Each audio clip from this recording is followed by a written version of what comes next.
이제 민사, 집행의 대상 및 압류 절차를 볼 거예요. 이거 14문제나 나왔습니다. 매우 중요한 파트고요.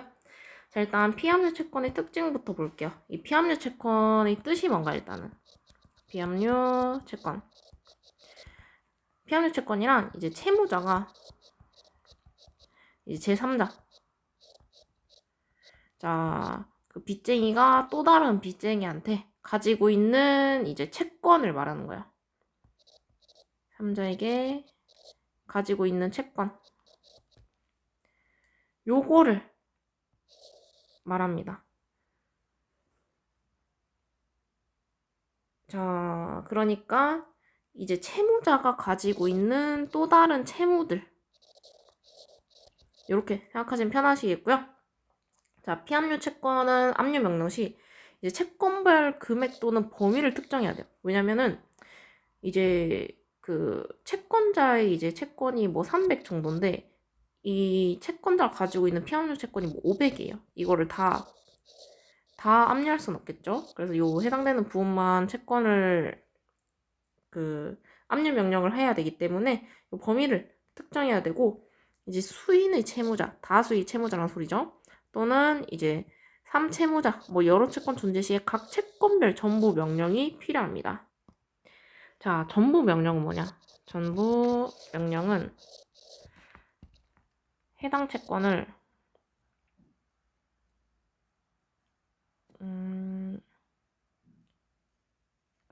채권 전부 압류. 그렇기 때문에 이제 채권별 전부 명령이 필요해요. 이제 뭐 A 채권 있고 B 채권 있으면 A 채권 전부 명령, 뭐 B 채권 전부 명령 요런 식으로 채권별 전부 명령이 필요하고요. 예외는 채권 합계액이 집행 채권보다 작거나 이제 복수의 채권이 하나의 계약에 기반하여 제3채무자가 일괄 이행 약정할 경우 일부 특정 생략가능. 자, 이 소리는 뭐냐? 당연히 이제 이만큼 빚이 있는데 이 채무자 가지고 있는 채권이 요 정도예요. 그럼 당연히 전부 다 압류를 해야겠죠. 그리고 요런 다수의 복수 채권인데 여기 알고 보니까 요 전체 계약이 기반한 채권들이에요. 그럼 당연히 요 전체 계약을 이제 그 압류해야겠죠. 자, 여기 판례 한번 읽어볼까요? 압류 명령 시 특정하지 않으면 무효. 보완 후에도 소급적으로 유효 적용하지 않는다. 왜냐면 압류 명령 시 특정하지 않으면은 어떤 채권을 이제 압류해야 되는지 범위가 없잖아요. 그렇기 때문에 무효예요. 그래서 이제 뭐 보완 후가 아니라 아예 새로 나와야 됩니다. 새로 압류가 나와야 되고 그냥 그거 자체가 무효가 됐기 때문에. 자, 압류 명령의 효력. 압류 명령은 이제 다 이제 가지고 와라. 약간 이런 거라고 간단히 생각하시면 되고 채권 압류 시 채무자 제3채무자는 처분 금지. 당연하죠. 아니 압류를 받았는데 이거를 처분해 버리면은 완전 말짱 도루묵이 되겠죠. 압류한 이유가 없어지기 때문에 제3자에게 대항 불가입니다. 자, 이게 뭔 소리냐? 일단 처분 금지가 됐죠. 이 채무가. 그리고 제3자에게 대응 불가라는 소리는 이 특정 법률 행위 당사자가 그 효력을 당사자 외에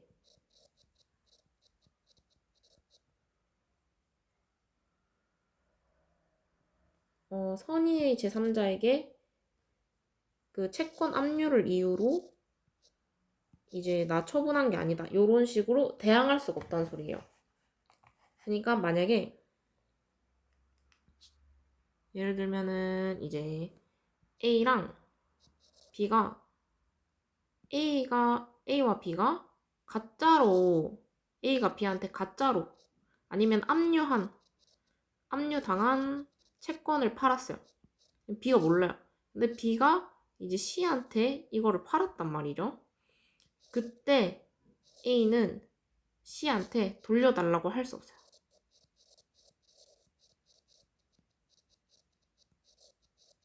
요설입니다. 그래서 제3자에게 채권 압류 시 이 채권과 관련된 제3자에게는 대항할 수 없다. 요설입니다.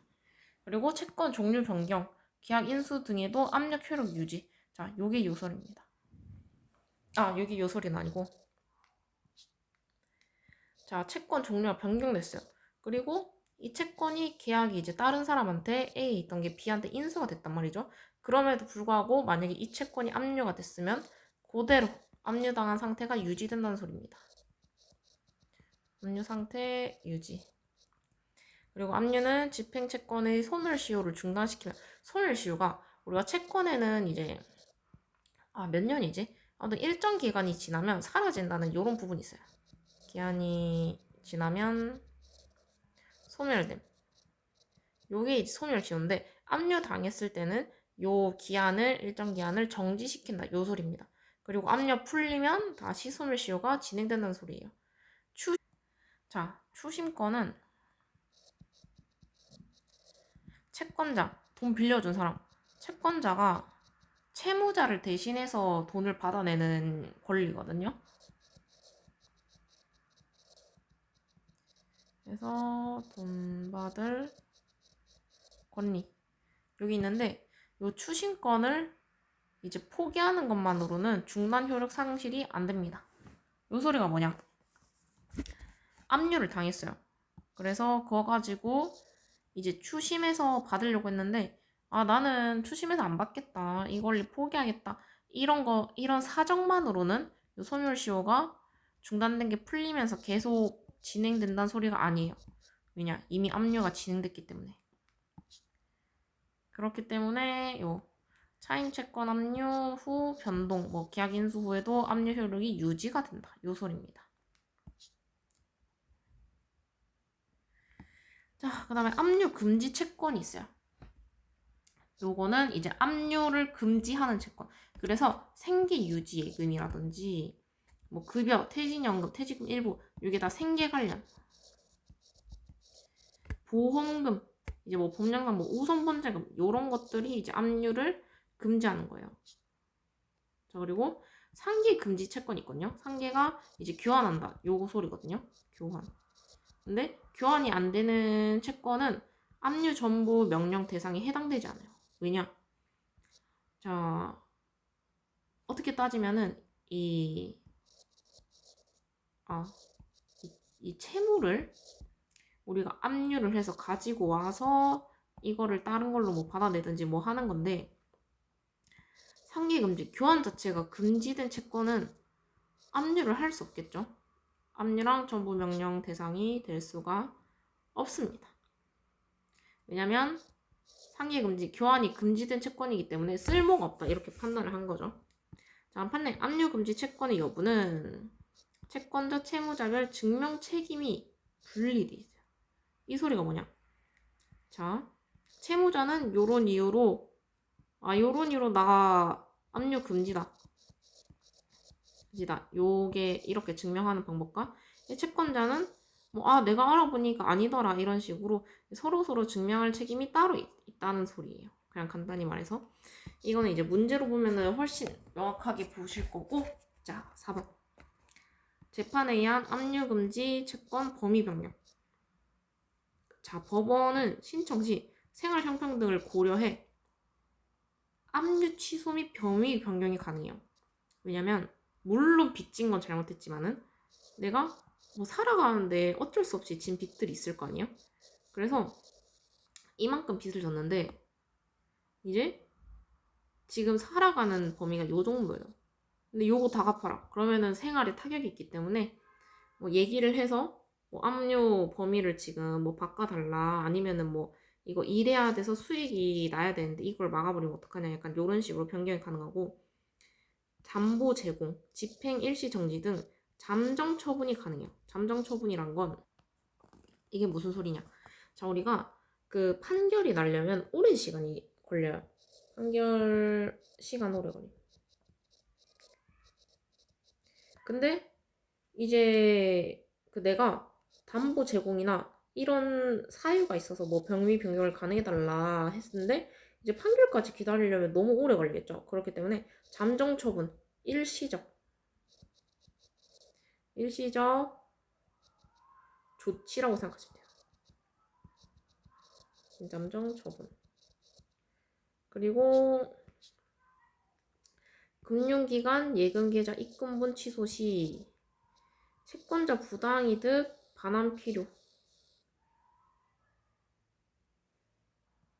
자, 무슨 소리냐? 이거는 이제 채권자가 이제 뭐 압류 신청을 걸어가지고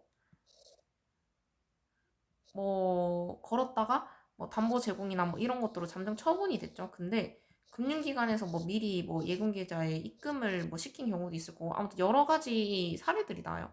그럴 경우에 채권자가 이 금액을 가져갔으면은 이 부당이득이다. 왜냐면 압류도 안 했는데 근데 부당이득으로 반환할 필요가 있다. 이것도 문제로 나오면 아마 그 보기 편하실 거예요. 그리고 3. 채무자 관련. 압류 발생 전 지급한 경우 압류 효력이 미쳐요. 당연하죠. 자, 채무가 있는데 요 채무를 이제 넘겨줬어요.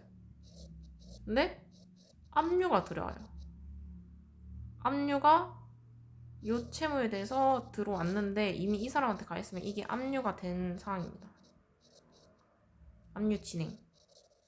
근데 자동채권이랑 수동채권 상계는 이제 자동채권이 뭐냐?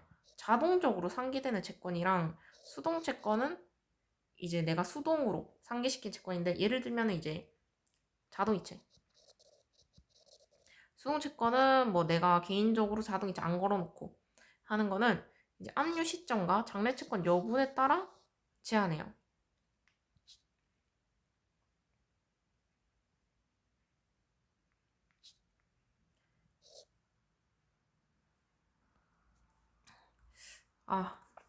자동채권은 다시 말씀드릴게요. 자동이체 아니라 자동채권은 이제 상계를 시키는 나의 채권이고요.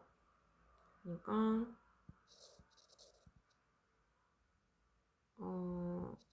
상계시키는 채권이고 수동은 상계당하는 채무. 이제 뭐 50만 원 빚이 있으면은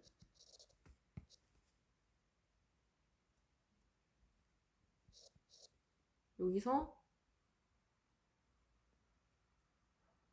요렇게 자동으로 들어가는 거예요. 그래서 요거의 상계는 압류 시점과 장래채권 여부에 따라 당연히 제한할 수 있겠죠.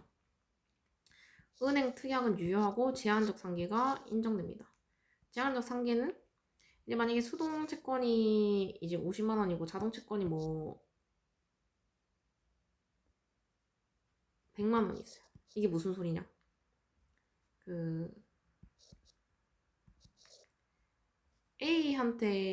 A가 B한테 50만 원을 빌려줬어요. 그럼 A는 B한테 받아야 되니까 이게 자동인 거고 B는 A한테 줘야 되니까 이게 수동 채권이야. 그렇기 때문에 뭐 제한도 걸 수 있습니다. 자, 그 다음에 금전 채권 압류. 자, 금전 채권은 말 그대로 금전,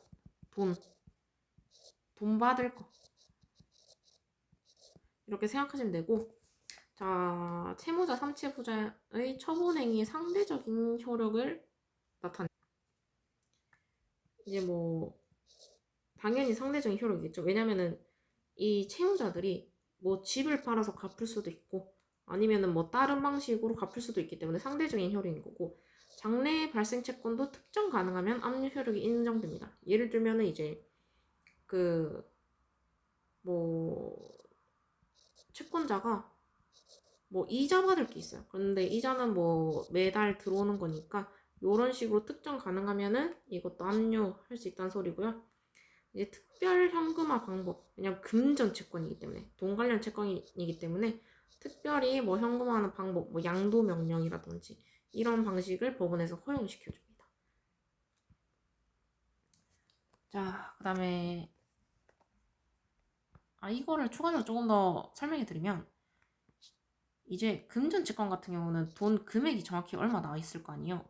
그래서 여기에 해당되는 뭐 시가를 부동산으로 줘라 이런 식 양도 명령이 내릴 수 있어요. 그래서 이거는 법원이 허용시켜줘야 됩니다. 이게 바로 특별 현금화 방법이에요. 그럼 7번 채권 집행의 대상. 자, 장래 발생 채권, 조건부 채권은 특정 가능 시 압류 가능. 왜냐면 장래 발생 채권이면 이제 아직 발생하지 않은 거라서 모르죠. 조건부 채권은 어떤 조건이 달성됐을 때 생기는 채권이에요. 그래서 이게 특정 가능할 때 압류 가능하고, 우선 변제금은 이게 우리가 보증금 같은 경우를 우선 변제금이라거든요. 왜냐면 얘네는 빨리 돈 줘야 되니까. 이런 거 아니면 강제 집행정지 담보 공탁은 압류가 제한됩니다. 왜냐면 이제 강제 집행을 했는데 이걸 정지시키기 위해서 담보를 맡기는 거를 이제 담보 공탁이라 하거든요. 그래서 담보를 맡겨놓은 상태이기 때문에 이미 이거는 잡혀 있는 거예요. 그렇기 때문에 압류가 제한되는 겁니다. 그리고 이혼 전 재산 분할 청구권 미발생 시 압류 불가. 자, 이건 무슨 소리냐? 재산 분할 청구권은 이혼 후 발생되는 거예요. 왜냐면 이혼 전에는 취소될 수도 있고 이혼 소송 갔다 그런 상황이 많기 때문에 이혼 후 발생되는 권리이기 때문에 이게 발생하지 않았다면 압류 불가능합니다. 예를 들면 나 이혼할 거니까 이 정도 재산이 생길 거다. 여기서 압류를 해가라. 당연히 안 되겠죠. 그다음에 전보명령. 전보명령은 이제 다 데리고 간다는 거니까 전보명령 송당 시 피압류 채권 존재 필요. 자,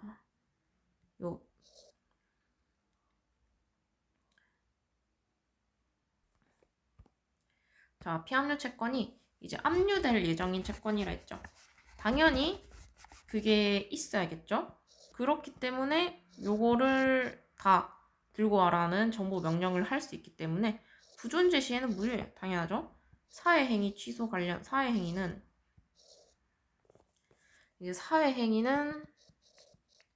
나쁜 짓, 나쁜 행동, 그러니까 고의적 재산 불악. 요거를 이제 사회행위라고요. 이제 사회행위 취소는 무슨 소리냐? 이 채무자가 사회행위를 했다. 그래서 이거를 취소시켜달라. 만약에 채무자가 돈을 갚아야 돼요. 근데 모른 척하고 이제 그 집을 팔아가지고 돈을 받은 거죠. 그래서 이거를 취소시켜달라. 이거를 법원에 요청하는 겁니다. 그래서 사회행위 취소 관련 별도 채권은 집행이 불가능해요. 왜냐면 이게 잘못된 판단으로 이제 지금 취소해달라고 요청된 거라서 이게 이게 왜 집행 불가냐? 사회행위 취소는 이 당사자만 가능해요. 그렇기 때문에 요거는 집행이 불가능한 채권이 되는 겁니다. 그리고 부동산 목록 누락 추가는 실질 변경 시 허용되지 않아요.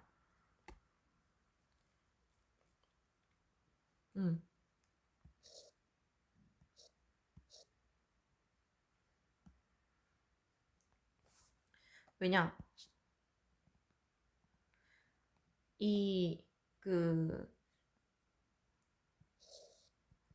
실질 변경. 그러면 부동산 동일성 방해. 그렇기 때문에 허용을 안 해주는 거예요.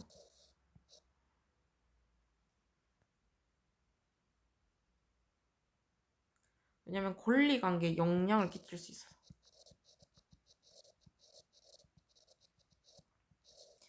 그렇기 때문에 이 변경은 허용하지 않습니다.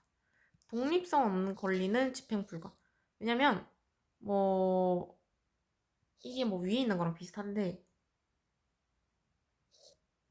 이제 어떤 계약 안에 묶여있는 권리들이 있을 거 아니에요. 이런 거는 요 하나하나에 대해서는 집행할 수 없다. 요 소리입니다. 차라리 이 계약 전체를 집행해야 돼요. 자, 소유권 이전 등기 청구권 가압류. 이게 무슨 소리냐? 가압류는 이제 압류 전에 미리 이제 먼저 가압류 신청을 하는 건데, 제3 채무자 상대 소제기 시, 소제기는 그냥 이제 뭐 반박을 제기한다 이런 식으로 간단히 생각하시면 되고, 가압류 해제 조건으로 법원 인용 가능. 그리고 뭐 제3자 명의 등기 완료 후 부동산 자체 압류 가능, 등기 말소 불필요. 가등기 가압류 후 본등기 제3자 이전에도 처분금지 효력이 인정된다. 요거는 이제 간단히 말해서, 자, 이거 보시면 이제 채무자 A가 있고 제3 채무자가 있어요. 얘는 이제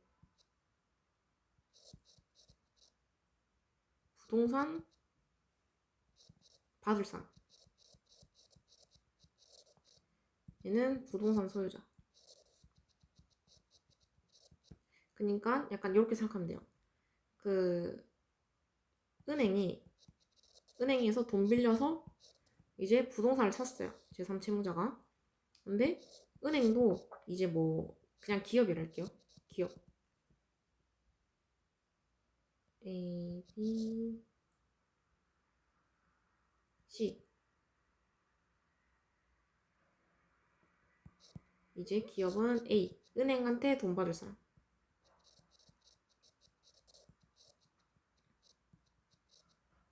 자, 이렇게 따졌을 때 이제 그 제3채무자가 돈을 못 받으면은 부동산 소유주가 이제 A한테 넘어갈 거 아니에요. 그러면 이때 A를 이게 소유권 이전 등기 청구권을 가지고 있는 사람이다 라고 표현합니다. 그리고 이 C 기업 같은 경우는 이제 A한테 재산을 받기 위해 요 권리를 가압류 시킬 수가 있어요. 이제 가압류란 뭐냐? 이제 뭐 소송하거나 이러면 시간이 많이 걸리기 때문에 미리 소송 전 재산을 묶는 행위. 그러니까 이 소유권 이전 등기 청구권을 맘대로 팔지 못하도록 이런 식으로 묶어 놓는 거를 일단은 소유권 이전 등기 청구권 가압류라고 생각하시면 돼요. 자, 그래서 가압류 후에 제3채무자가 아니 이걸 가압류 걸어두면 내가 그 팔아가지고 돈을 마련해서 갚을 건데 어떻게 하냐 이런 식으로 소를 제기했을 때 이 가압류 해제 조건으로 법원에서 인용을 해주는 겁니다.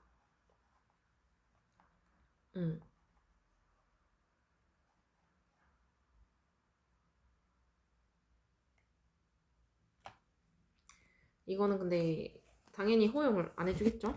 그러니까 어떤 상황이냐, 이 기업 C가 가압류를 걸었는데 A가 이제 B한테 안 되겠다, 때가 됐다, 소유권 내놔라 했을 때 이게 가압류 걸어있으면 이 소송을 못 걸 거 아니에요. 그래서 이 가압류를 해제한다는 조건으로 법인이 인용 가능해질 수 있습니다. 그리고 제3자 명의 등기 완료 후 부동산 자체를 압류 가능하겠죠. 왜냐? 이미 소유자가 채무자 A한테 넘어왔으니까. 그러면 이 부동산 자체를 압류시켜버리면 되는 거예요. 등기 말소 불필요. 자, 등기 말소는 당연히 필요 없겠죠. 왜냐면 이거를 한 목적 자체가 이 돈 받으려고 한 거였는데 이미 이 부동산 명의 자체가 넘어왔기 때문에 이거 자체를 뭐 압류 걸거나 하면 돼요. 그렇기 때문에 등기 말소는 할 필요가 없어요. 그리고 가등기 가압류 후 본등기 제3자 이전에도 처분금지 효력이 필요하다. 자, 가압류 가등기를 이미 해버렸어요.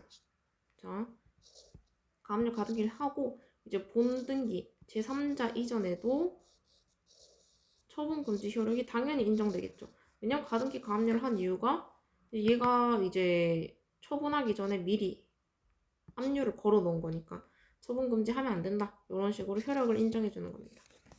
자, 문제 1번부터 볼게요. 피압류 채권의 특징에 대한 설명 좀 옳지 않은 거. 피압류 채권이 이제 그거랬죠. 압류당할 채권.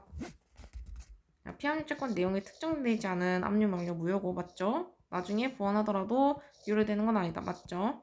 가압류 명령을 가압류할 채권의 표시에 채무자가 각 3채무자에 대해서 가지는 다음의 예금 채권 중 다음에서 기재한 순서에 따라 청구 금액의 1을 이를 때까지 금액이라고 기재된 사안에서 가압류 명령의 송달 이후에 새로 입금되는 예금 채권까지 포함하여 가압류되었다고 보는 것은 통상 주의력을 가진 사회평균인을 기준으로 할 때 의문을 품을 여지가 충분하다고 보이므로 이 부분 예금 채권까지 가압류 대상이 되었다고 해석할 수는 없고 이는 압류 및 추심 명령에서 압류 및 추심할 채권의 표시에 대해서도 마찬가지다. 맞죠?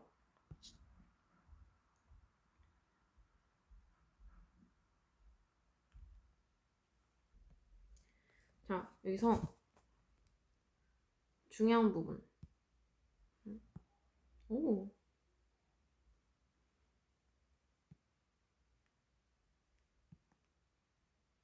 오, 사라지네요. 자, 여기서 가압류 명령에서 보시면은 여기 청구 금액이 이를 때까지 금액이라고 기재된 사안이죠. 그러면 자, 새로 입금된 예금까지 포함하여 가압류되었다고 보는 것은 의문을 품을 여지가 충분하죠. 네. 아무리 청구 금액이 이를 때까지 금액이라고 기재돼 있어도 이거는 의문 여지가 충분히 있습니다. 그렇기 때문에 이렇게 단정하는 건 어려워요. 그래서 예금 채권까지 가압류 대상이 되었다고 해석할 수는 없고 이는 압류 및 추심 명령에서 압류 및 추심할 채권의 표시에 대해서도 마찬가지다. 맞죠? 왜냐면 가지고 있는 것만 간단히 따지면은 너무 과도하게 이제 부당이득이 될 수도 있기 때문에 이 부분은 정확하게 나와야 됩니다. 자, 장래 입금은 가압류 대상이 아니에요. 그다음에 채무자가 수인, 다수이거나 제3채무자가 수인인 경우에도 또는 채무자가 제3채무자에 대해서 여러 가지 채권을 가지고 있는 경우 집행채권액을 한도에 하여 3채무자별로 얼마씩 전부 지급하는 명령인지 또는 채무자의 어느 채권에 대하여 얼마씩 전부를 명령하는 것인지 특정해야 되고 맞죠? 이를 특정하지 아니한 경우에는 그 전부 명령 무효다. 맞죠? 자, 채무자나 3채무자가 수인인 경우 압류 대상인 수인의 채무자들의 채권 합계액이나 수인의 채무자들에 대한 채권의 집행 범위가 명확하지 않더라도 아니죠, 명확해야 되죠. 초과하지 않는 경우에는 채권 합계액이 집행 채권액을 초과하지 않는 경우에는 특별한 경우가 아니라면 압류 명령이 무효가 되는 건 아닙니다. 이게 반드시 이게 수인일 경우 반드시 특정해야 돼요. 자, 이게 완전 반대였기 때문에 4번이 틀린 지문입니다. 자, 5번 한번 볼게요. 채무자가 제3채무자에 대해서 여러 개의 채권을 가지고 있고 압류 대상인 여러 채권의 합계액이 집행채권액보다 오히려 적다거나 복수의 채권이 모두 하나의 계약에 기하여 발생했거나 제3채무자가 채무자에게 그 채무를 일괄 이행하기로 약정한다는 등 특별한 사정이 있는 경우에는 압류될 부분을 따로 특정하지 않았더라도 그 압류 결정은 유효한 것으로 볼 수 있다. 이게 맞는 이유가 뭐냐면 얘 같은 경우는 지금 채무자나 제3채무자가 수인이죠. 다수의 사람이 채무자. 5번 같은 경우는 한 채무자예요. 그렇기 때문에 얘는 특정 안 해도 돼요. 하지만 다수일 경우에는 특정시켜줘야 됩니다. 그다음 2번 갈게요. 자, 압류의 명령의 효력에 관한 설명으로 옳지 않은 것은 채권에 대한 압류가 행하여지면 그 효력으로 채무자나 제3채무자가 압류된 채권 그 자체를 처분하더라도 채권자에게 대항하지 못하므로 차임채권을 압류하였다. 자, 차임채권은 임대차 계약에서의 이제 월세를 말합니다.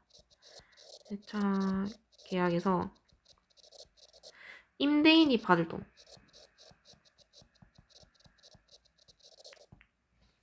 그 후 임대차가 종료하여 차임채권이 불법 행위로 인한 손해배상 채권으로 바뀐 경우에도 압류 효력은 유지된다. 아닙니다. 왜냐면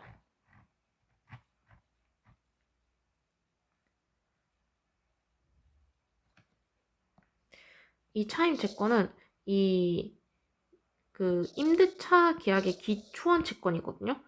끝나면은 이제 끝난 거고 불법 행위로 인한 손해배상 채권과 완전 달라요.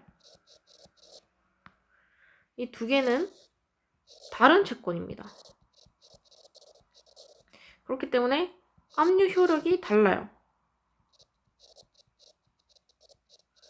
압류 효력이 이제 여기에는 미치지 않습니다. 왜냐하면 다른 채권이기 때문에. 그렇기 때문에 1번이 답이고 2번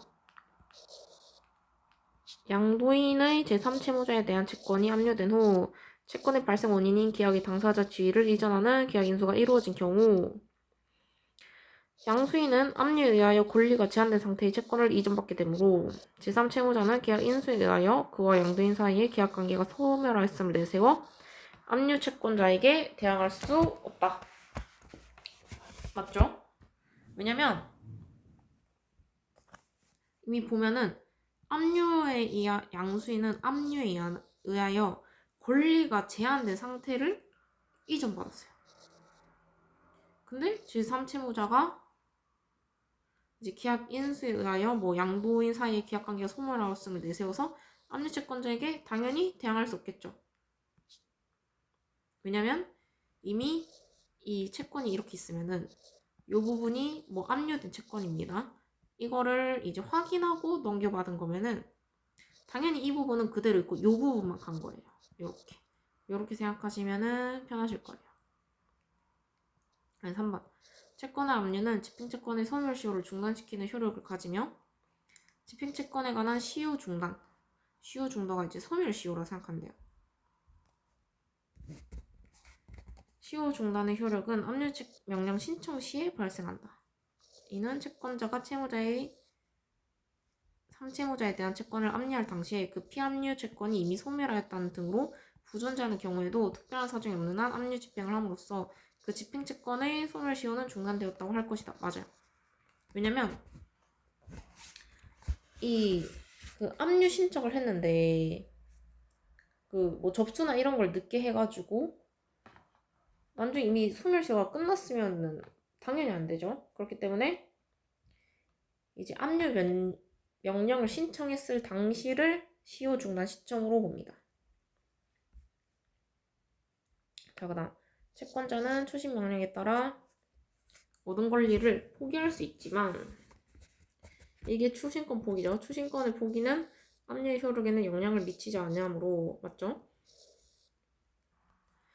추심권의 포기만으로는 압류로 인한 소멸시효 중단의 효력은 상실되지 않고 압류 명령을 신청을 취하하면 비로소 소멸시효 중단의 효력이 소급하여 상실될 뿐이다.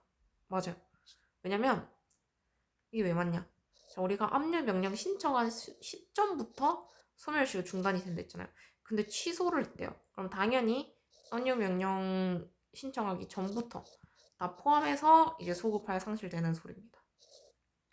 압류의 효력은 소급적으로 압류된 채권의 처분 행위를 금지하는 것뿐이므로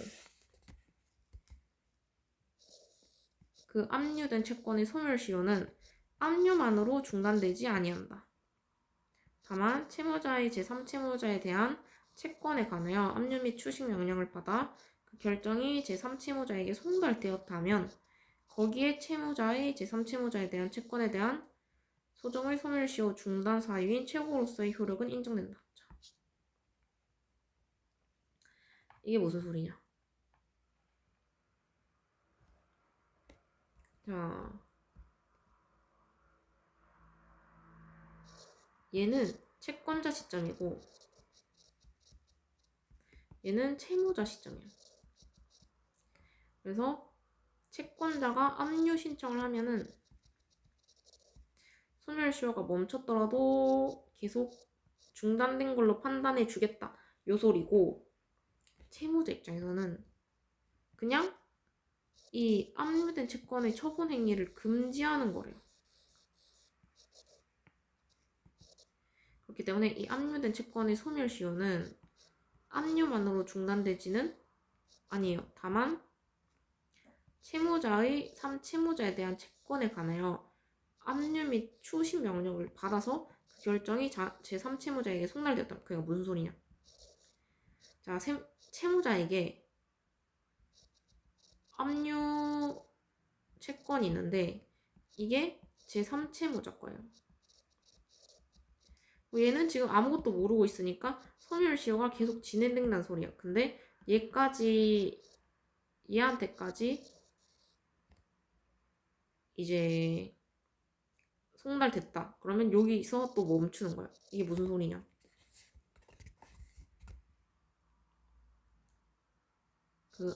이 채무자의 압류 채권에 대해서는 이제 소멸시효가 중단됐는데 이미 사라지면은 얘한테만 사라진 거지 얘는 갚을 의무가 있어요. 다른 걸로도. 근데 이제 얘한테까지 가면은 얘도 같이 책임을 지는 입장으로서 얘도 소멸시효가 멈춰야 된다. 요 소리입니다. 그래서 이 부분을 잘 보셔야 돼요. 압류된 채권의 소멸시효는 압류만으로는 중단되지 아니한다.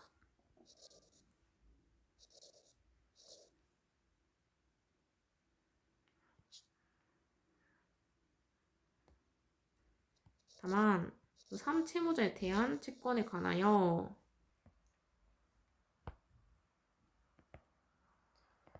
아무튼 약간 이게 헷갈릴 수도 있는데 소멸시효가 얘 같은 경우는 이제 3채무자에 대한 채권이죠. 그렇기 때문에 3채무자가 통지까지 받아야 된다. 요 소리입니다. 3번 압류금지 채권에 대한 설명 중 가장 옳지 않은 것. 압류금지 채권 하면은 이제 여기 나오죠. 생리유지. 그 다음에 일정 금액을 의미한다. 맞죠? 이 생리유지에 필요한 예금은 채무자 명의 예금을 합산 금액 중 일정 금액을 의미하는 겁니다.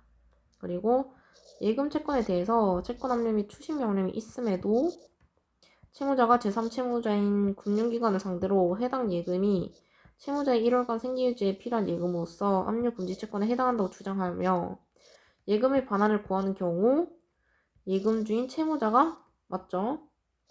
본인이 증명해야 됩니다. 그리고 퇴직연금, 급여채권 2분의 1에 해당하는 금액만 압류하지 못하는 것으로 규정하고 있으나 근로자 퇴직급여 보장법상 퇴직연금 채권은 압류가 전액 금지된다.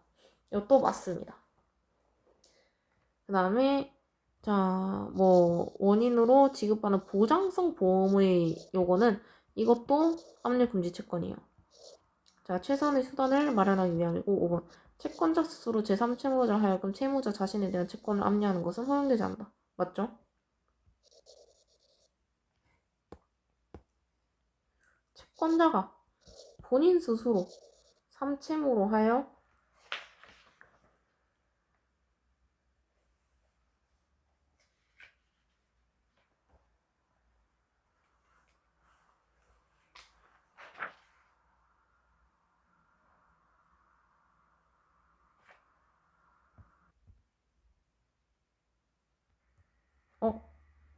이거 설명했는데 이거 설명한 게 안 들어간 것 같은데 다시 설명할게요. 자, 이 5번이 틀린 이유가 채권자가 스스로 3채무자일 경우에는 자신의 채권을 압류하는 것은 허용이 돼요. 하지만 채권자가 스스로가 아닌 3채무자에게 채권 압류하는 것은 허용되지 않습니다. 이 두 가지 버전이 있어요. 그 다음에 4번 압류금지 채권의 범위 변경에 관한 설명 중 옳지 않은 것은 자, 법원은 당사자가 신청하면은 이런 걸 고려해가지고 취소하거나 압류 명령을 할 수 있어요. 근데 이 재판 직권으로는 할 수는 없고 이제 채권자가 당연히 직권으로 할 수 없죠. 왜냐하면 채권자가 이 압류 명령을 신청했을 때 채무자가 이거 취소해 주세요 뭐 이런 식으로 이제 신청했을 때 하는 겁니다. 왜냐하면 법원이 뭐 어떻게 알겠어요. 그리고 2번 법원은 압류금지 채권의 범위 변경의 재판 또는 그 변경의 재판에 앞서 채무자에게 담보를 제공하게 하거나 담보를 제공하지 않고 강제 집행을 일시정지하도록 명하거나 채권자에게 담보를 제공하게 하고 그 집행을 계속하도록 명하는 등의 잠정 처분을 할 수 있다. 이거 맞는 소리죠. 맞는 소리입니다. 자, 법원은 압류금지 채권의 목적물이 금융기관에 개설된 채무자의 계좌에 이체되는 경우 채무자의 신청에 따라 그에 해당되는 부분의 압류명령을 취소해야 하고 압류명령이 취소된 경우 채권자가 집행행위로 취득한 금전을 채무자에게 부당이득으로 반환해야 됩니다. 이게 틀렸습니다. 왜냐? 자,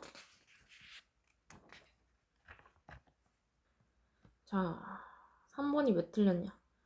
여기 압류금지 채권의 목적물이 원래 부동산이 있었어요.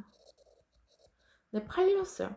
근데 금융기관에 채무자 계좌에 이체되는 경우 어떻게 되냐?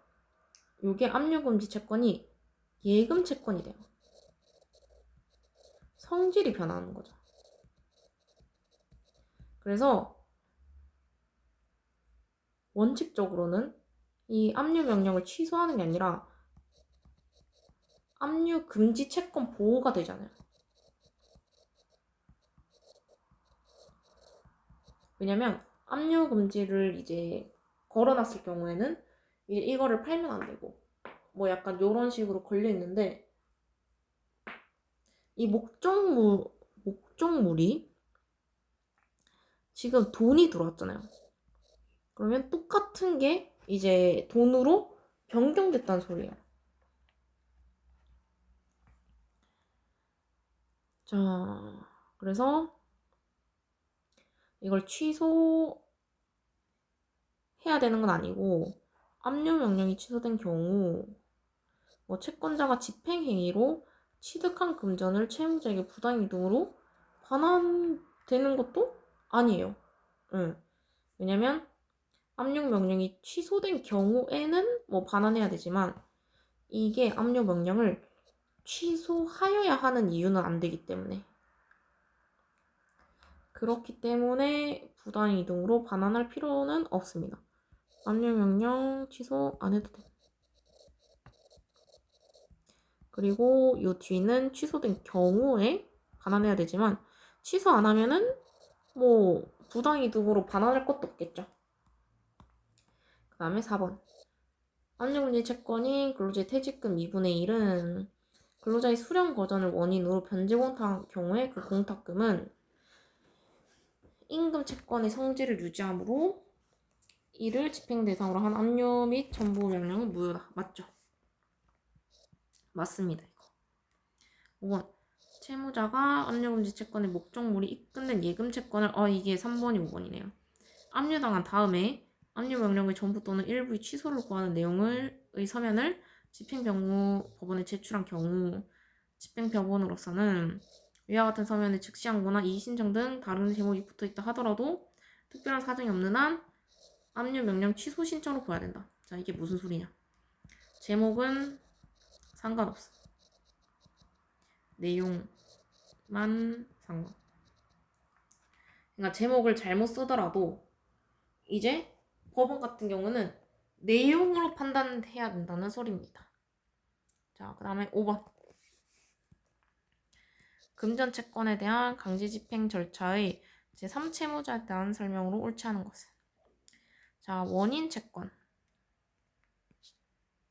원인 채권에 대한 압류 효력이 발생하기 전에 제3채무자가 원인 채권의 지급을 위하여 어음이나 수표를 발행한 경우 원인 채권에 대한 압류 효력은 어음이나 수표 채권에는 미치지 아니하므로 그 제3채무자는 어음이나 수표의 소지인에 대하여 지급할 의무가 있고 압류 명령이 송달된 뒤에 지급하더라도 그 지급으로서 압류된 원인 채권이 소멸했던 것을 압류 채권자에게도 대항할 수 있다. 자, 이걸 간단히 말하면은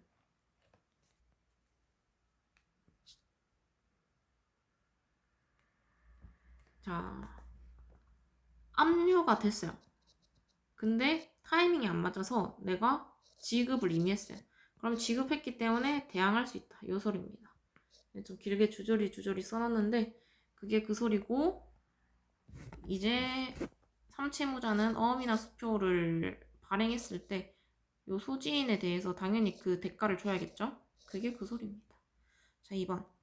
원인 채권인 물품 대금 채권에 기한 가압류나 압류 효력이 발생되기 전에 물품 대금이 지급을 위하여 신용장이 발행된 경우에는 그 가압류나 압류 효력이 발생한 후에 신용장 대금이 지급이 이루어졌다 하더라도 수입업자는 그 신용장 대금이 지급으로 물품 대금 채권이 소멸하였던 것을 가압류 채권자나 압류 채권자에게 대항할 수 있다. 자, 이게 무슨 소리냐? 1번이랑 2번이랑 똑같은 소리야. 이미 압류가 됐는데 내가 대금 지급을 했냐? 그러면 대항할 수 있다. 요 소리입니다. 3번. 동사한 양도 담보권자가 물상대입. 이제 동산이 약간 땅이라 생각하면 되거든요. 땅을 이제 양도받을, 그러니까 양도 담보권자가 동산을 지고 담보로 잡고 있는 사람이 물상대입권. 이게 뭐냐면 그 동산이 뭐 훼손이 돼요. 아니면은 얘가 뭐 사라져요. 근데 받을 돈이나 뭐 손해배상 등은 이제 담보물권이 그냥 간단히 생각해서 물상대입권은 담보물이 사라져도 담보권 효력 유지. 그러니까 이 소리죠. 부동산을 담보로 잡고 있었는데 부동산이 없어졌어요. 그래도 부동산의 가치만큼은 내가 가지고 있다. 약간 요 소리로 생각하시면 돼요. 그래서 양도담보 설정자의 화재보험금 청구권에 대하여 압류 및 추심 명령을 얻어 그러니까 동산을 이제 어떤 사람이 대출을 빌려서 이제 샀어요. 근데 탄 거예요. 그러면 동산 양도담보권자가 은행이 되겠죠. 그래서 타서 이미 사라졌으니까 물상대입권을 행사를 한 거예요. 그래서 양도담보 설정자의 요 그 빚지고 산 사람의 화재보험 청구권에 대해서 압류 및 추심 명령을 얻어서 추심권 행사하는 경우 특별한 사정이 없는 한 제3채무자인 보험회사는 그 양도담보 설정 후 취득한 양도담보 설정자에 대한 별개의 채권을 가지고 상기로서 양도담보권자에 대항할 수 없다. 이게 맞죠? 왜냐면 보험회사는 양도담보 설정 후 취득한 양도담보 설정자에게 대한 뭐 별개의 채권, 뭐 어떤 채권을 상기시키면서 대응할 건데요.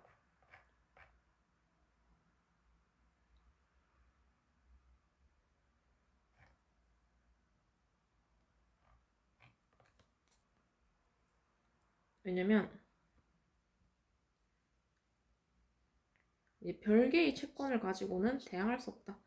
요 끝부분만 보시면 되고 자, 압류 명령이 송달된 당시 제3채무자가 채무자에 대하여 가지고 있는 채권, 자동채권과 압류된 채권, 수동채권이 모두 변제기에 도래했대요. 이때 상계적상이 있었던 경우 물론 상계적상에 있지 아니한 경우 이게 무슨 소리냐 모두 변제기에 도래해서 상계가 적당한 시점에 있었던 경우랑 상계가 적당한 시점이 아닌 경우에 자동채권만이 변제기가 지났거나 또는 두 채권 모두 변제기가 지나지 않았더라도 자동채권이 먼저 또는 압류된 채권과 동시에 변제가 도달할 경우에는 제3채무자의 상기를 허용하고 있다. 아닙니다. 자, 무슨 소리냐? 지금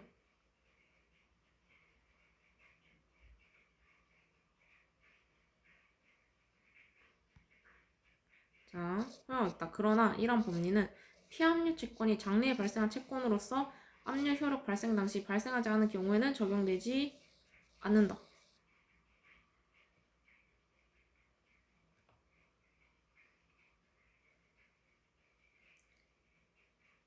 맞아요. 그래서 위에 보면은 지금 뭐가 틀린지 모르냐.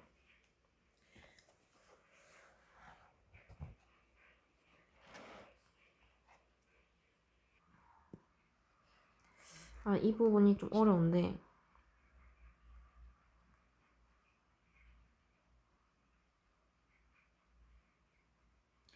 자, 변제가 지났거나 또는 두 채권 모두 변제가 지나지 않았더라도 이제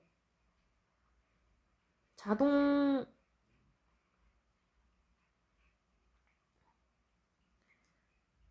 채권이 먼저 또는 압류된 채권과 동시에 도달할 경우, 왜냐면 자동 채권은 지금 받을 돈이죠.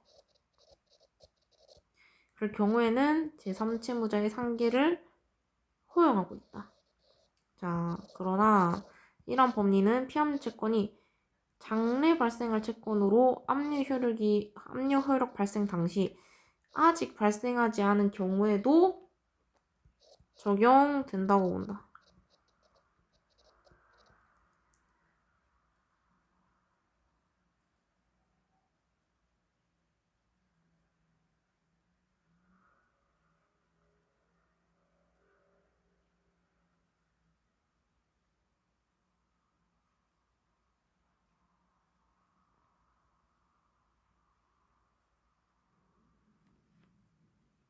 그러니까 이건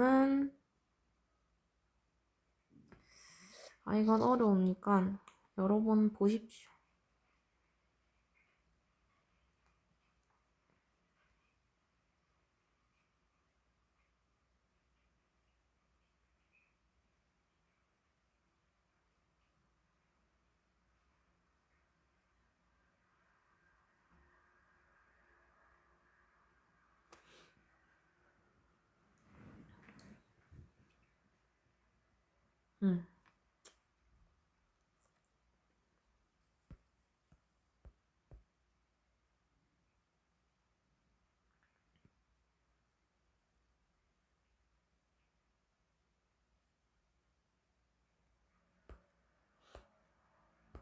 아무튼 이거는 이게 살짝 말장난인데, 왜냐면 수동 채권은 내가 갚아야 될 채권이고 내가 들 거고, 자동 채권이 이제 받을 돈이라고 했잖아요. 그렇기 때문에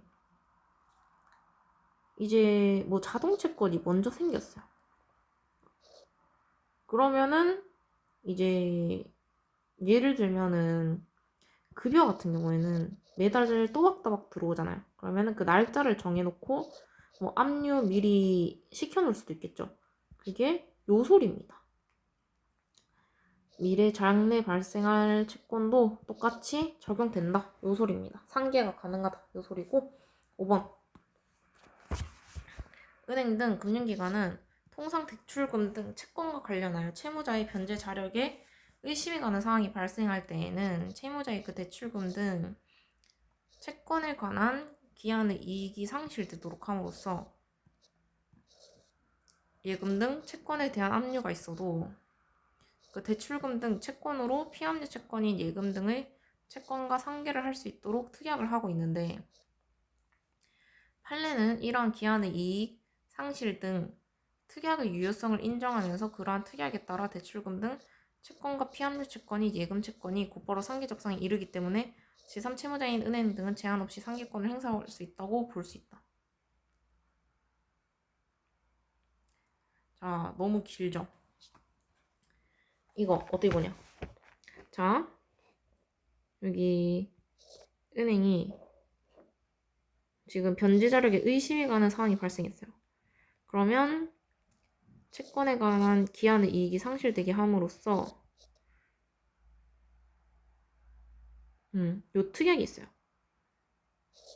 요 특약이 있고 이런 판례는 특약의 유효성을 인정하면서 기한의 이익 상실 인정하면서 그런 특약에 따라 대출금 등 채권과 피압류 채권이 예금 채권이 곧바로 상계적상에 이르기 때문에 제3채무자인 은행 등은 제한 없이 상계권을 행사한다고 볼 수 있다.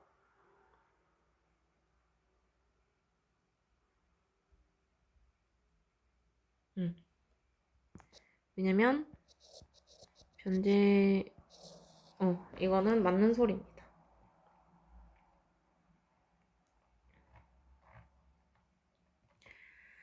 자, 그 다음 6번 압류 금지 채권에 관한 설명으로 옳지 않은 것. 채권자가 채권 압류 및 추심 명령에 귀하여 자, 채권 압류 및 추심 명령에 기하여 채무자의 제3채무자에 대한 예금 채권의 추심을 구하는 소를 제기한 경우 이제 추심이 이제 받아내는 거 예금 채권 돈을 받아내는 그 소송을 걸었다는 소리입니다.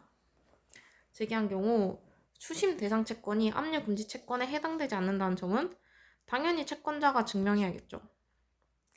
왜냐면 채무자는 이거 나 압류 금지 채권이다 할 수도 있으니까. 그 다음에 왜냐면 여기를 잘 봐야 돼요. 채권자가 채권 압류 및 추심 명령에 기하여 이게 이미 나왔어요. 근데 채무자의 제3채무자에 대한 예금 채권의 추심을 구하는 소를 제기하는 거는 이 채권자가 증명해야 돼요. 네. 그리고 상계가 금지되는 채권이라면 설령 압류 금지 채권에 해당되지 않더라도 전부 명령의 대상이 될 수 없다. 이건 아닙니다.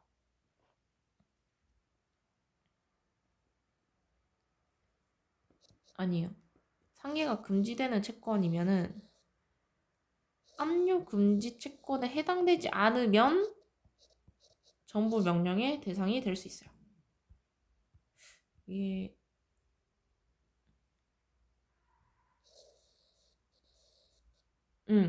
여기 압류 금지일 경우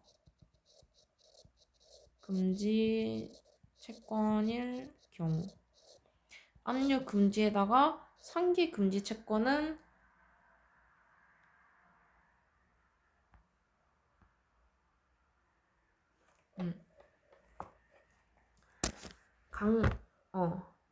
왜냐면 강제 집행 같은 경우는 가능하거든요. 강제 집행으로 오케이. 그 다음에 3번 원칙적으로 보험가입 당시 예정된 해당 보험의 만기 환급금이 보험계약자의 납입보험 총액을 초과하지 않으면 압류 금지 채권의 하나로 규정하는 보장성 보험에 해당한다고 보아야 한다. 맞죠? 왜냐면 이거를 초과한 부분은 이제 그 부당이득으로 이 부분은 압류할 수 있어요.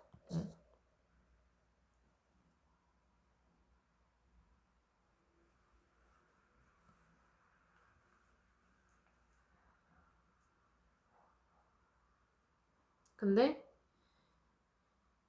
이게 또 주의하는 게 플러스 초과하더라도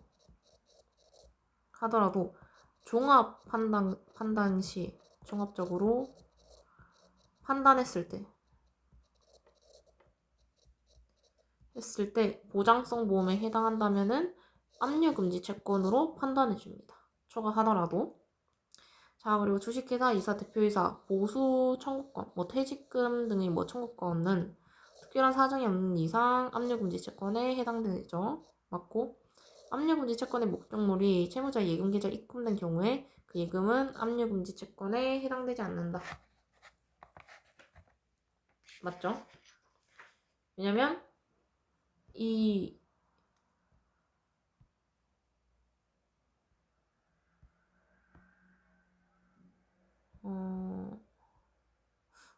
똑같은 질문이 있었는데.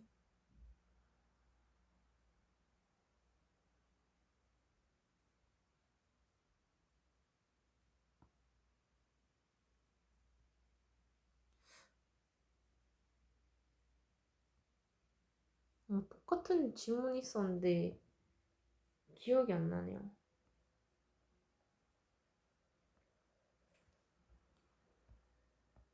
왜냐면 압류금지 목적물이 채무자 예금계좌 입금된 경우에는 지금 예금 채권으로 바뀐 거예요.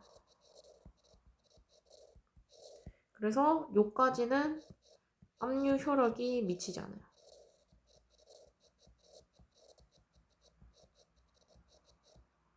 그렇기 때문에 이 예금은 압류금지 채권에 해당되지 않습니다.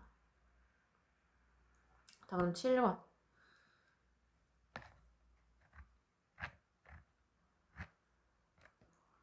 자, 금전채권, 돈, 압류에 대한 설명 옳지 않은 것은 금전채권에 대한 압류 명령이 있으면 채무자는 채권을 소멸 또는 감소시키는 등의 행위를 할 수 없고 그 행위로 채권자에게 대항할 수 없다. 다만 채권의 발생 원인인 법률관계에 대한 채무자의 처분까지도 구속하는 효력은 없다. 맞습니다. 왜냐면 뭐 채권 발생 원인을 이제 뭐 처분할 수도 있잖아요. 예를 들면은 일단 금전채권 돈이니까 이제 부동산 살려고 돈을 빌렸어요. 그럼 부동산 처분할 수도 있겠죠? 이거 맞는 소리고 압류의 처분금지 효력은 절대적인 것이 아니고 채무자의 처분 행위 또는 제3채무자의 변제로서 처분 또는 변제 전에 집행 절차에 참가한 압류 채권자나 배당 요구 채권자에게 대항하지 못한다는 의미로서 상대적 효력을 가진다. 네, 맞습니다. 왜냐면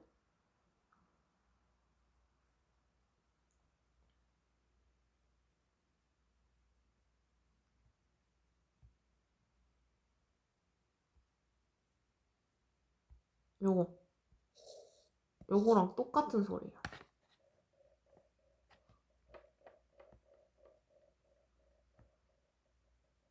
응. 왜냐면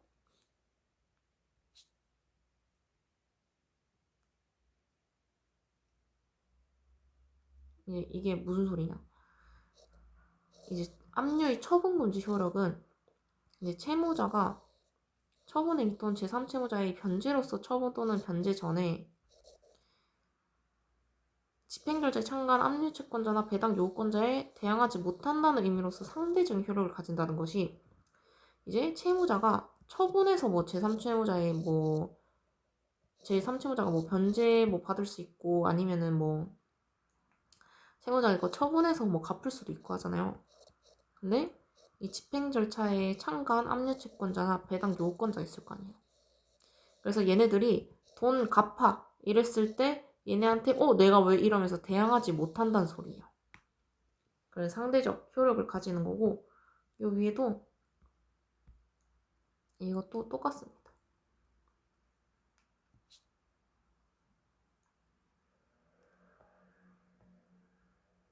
아 이건 소멸시효 얘기 다르네. 패스. 그리고 압류한 채권이 추심 명령이나 전부 명령에 의하여 현금화하기 곤란한 경우 채권자의 신청에 의하여 양도 명령 등 특별한과 방법을 모형할 수 있죠. 집행채권에 대한 압류는 집행채권자가 그 채무자를 상대로 한 채권 압류 명령의 집행장애 사유가 될 수 없다. 맞죠?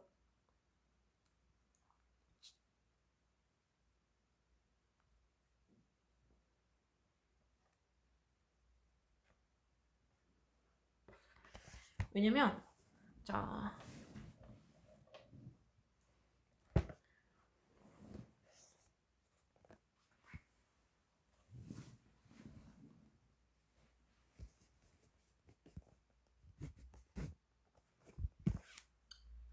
왜냐면 이거 압류 자체는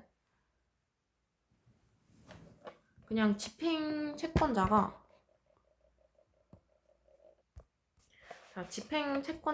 강제 집행을 하는 사람이거든요. 이 사람이 이제 채무자를 상대로 한 채권 압류 명령의 집행 사유가 될 수 없어요.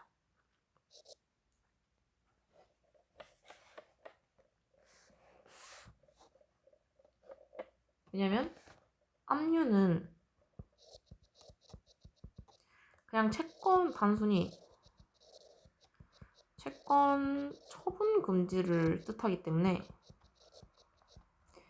채권 압류 명령의 집행 사유가 될 수 없죠. 채무자에 대한 집행 사유와 이게 별개입니다. 별개. 자, 그리고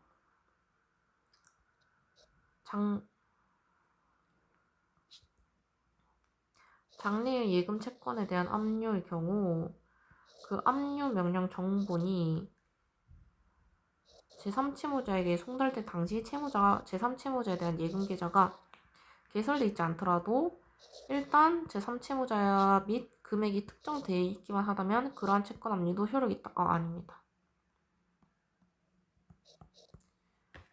왜냐면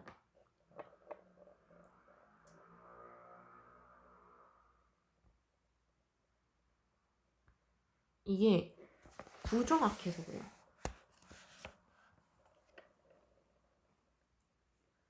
이게 금액이 특정돼 있기만 하다면 이 부분이 틀렸습니다. 무슨 소리냐? 장래에 예금 채권이 발생할 것이 상당히 기대될 경우 이때 가능합니다. 근데 지금 예금 계좌가 개설돼 있지 않는다. 애초에 법률 관계가 없어. 없어. 기초되는 그렇기 때문에 채권 압류 효력이 없습니다. 금액이 특정돼 있다 하더라도. 자, 그다음 금전 채권에 대한 강제 집행 절차. 근저당에 기한 이제 근저당권은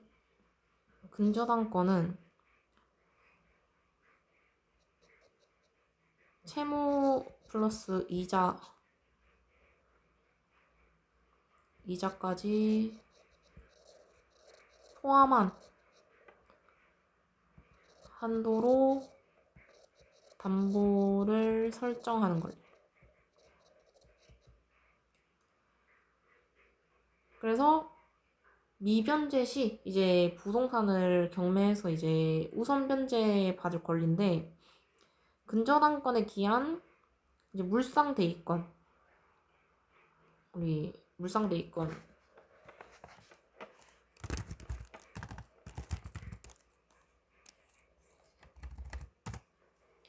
우리 물상대위권 뜻이 그거라고 했죠. 담보가 사라졌을 때 받을 수 있는 권리. 물상대위권을 갖는 채권자가 그 물상대위권을 행사하기 위하여 채권의 압류 및 전부 명령을 신청하는 경우 담보권의 존재를 증명하는 서류를 제출하여 게시하면 되는 것이고 집행권한을 필요하지 않는다. 맞죠? 왜냐면은 아니 내가 합당한 권리를 내가 행사하겠다는데 집행권한이 필요할 리가 없겠죠? 그 다음에 임차인의 임대차 보증금 반환 채권이 가압류된 상태. 이게 압류당했어요. 임차 주택이 양도되면서 가압류 채권자는 가압류에서 이전하는 본압류를 신청할 때 임차 주택의 양수인을 제3채무자로 하여 신청하여야 한다. 맞습니다. 왜냐면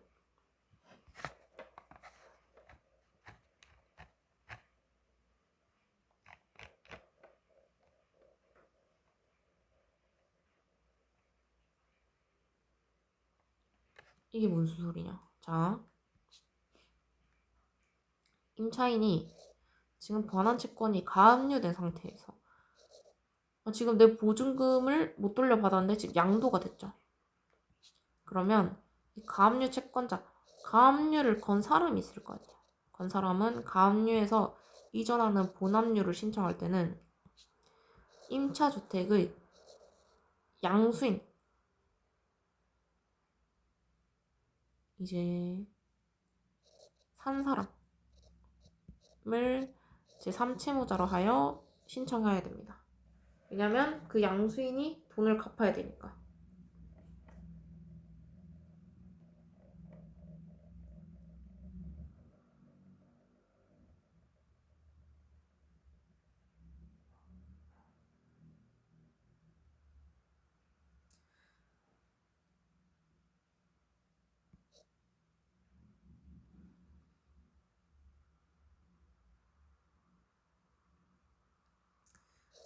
이거를 약간 그림으로 보면 쉬운데, 이제 집이 있고 주인 A가 있고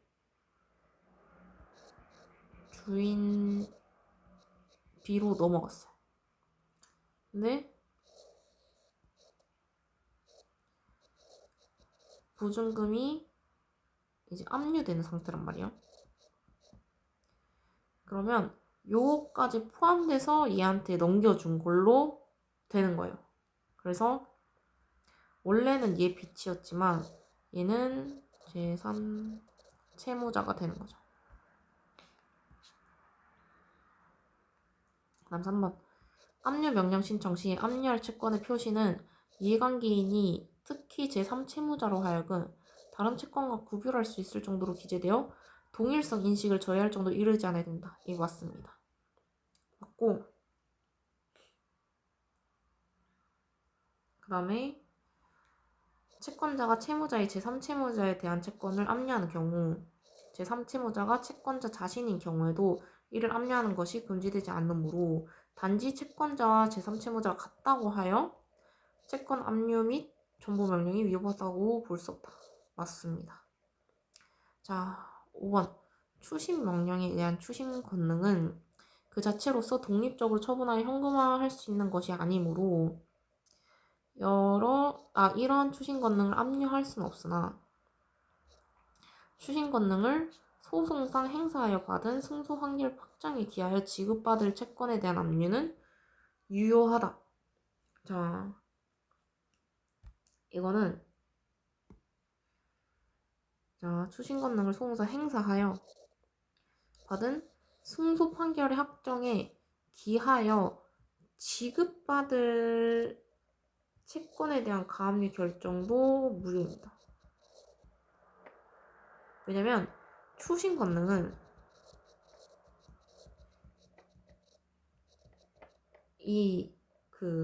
돈 받을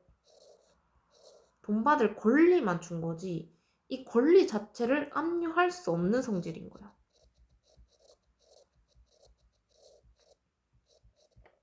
그래서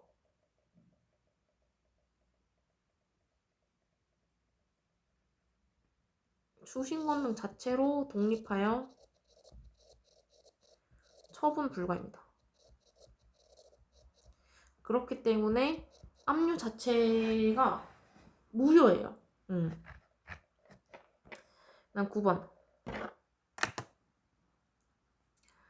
채권 집행의 대상, 강제 집행 정지의 담보를 위하여 공동 명의로 공탁한 경우 제3자가 다른 공동공탁자의 공탁금 회수 청구권에 대해서 압류 및 추심 명령을 한 경우에 그 압류 및 추심 명령은 공탁자 간 균등 비율에 의한 공탁 금액의 한도 내에서 효력이 있으므로 담보 공탁금을 전액 출연한 공탁자는 그 압류 채권자에 대하여 자금 부담 실질 관계를 이유로 대항할 수 없다. 자,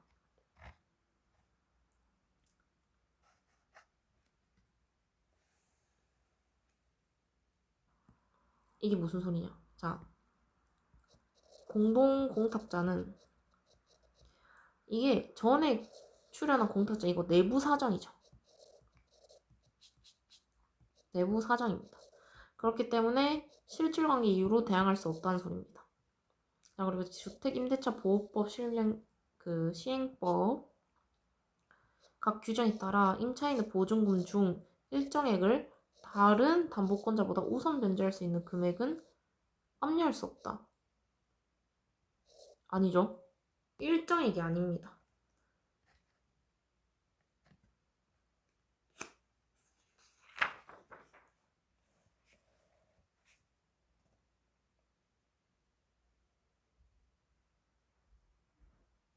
자, 일정액이 아니에요. 임차인 보증금은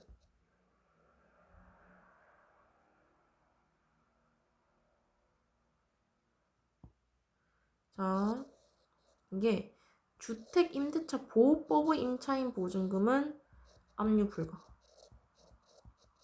그리고 상가 건물 임대차 보호법은 임차 보증금 규정 없음. 요거 잘 보셔야 돼요. 주택임대차는 압류 불가. 하지만 상가 건물은 규정이 없다. 자, 그다음 당사자가 이혼이 성립하기 전에 재산분할 청구를 한 경우에 아직 발생하지 아니하였고 구체적인 내용이 형성되지 않은 재산분할 청구권을 미리 양도하는 것은 허용되지 아니하며 맞죠? 집행 재산 이혼과 동시에 판결이 확정된 이후부터 대상이 될 수 있다. 이거 맞고 장래 발생할 채권이나 조건부 채권도 현재 그 권리 특정이 가능하고 가까운 장래 발생한 것이 상당히 기대되는 경우에는 압류할 수 있다 했죠. 20년 이상 근속한 지방 공무원의 명예퇴직 수당 지급 대상자로 확정되기 전에 명예퇴직 수당 채권도 압류할 수 있다. 이것도 맞는 소리입니다.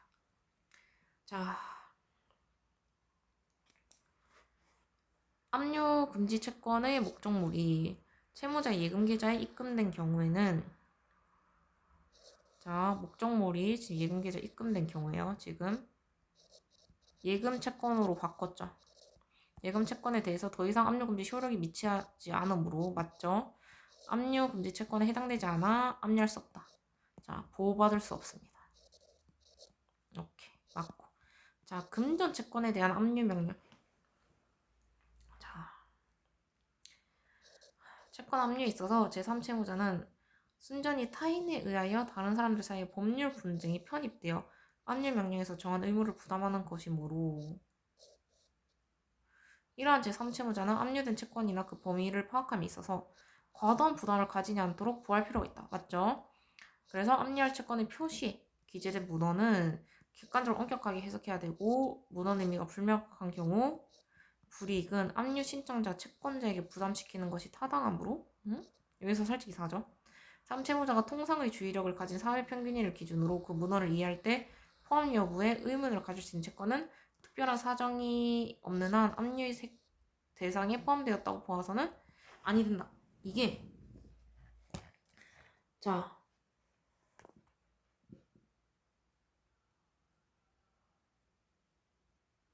맞는 소리인 것 같아요. 근데 어느 부분이 틀렸냐? 자 여기 보면은 자 여기 문헌의 의미가 불명확한 경우 그로 인한 불이익은 압류 신청 채권자에게 부담하는 것이 타당하다. 자,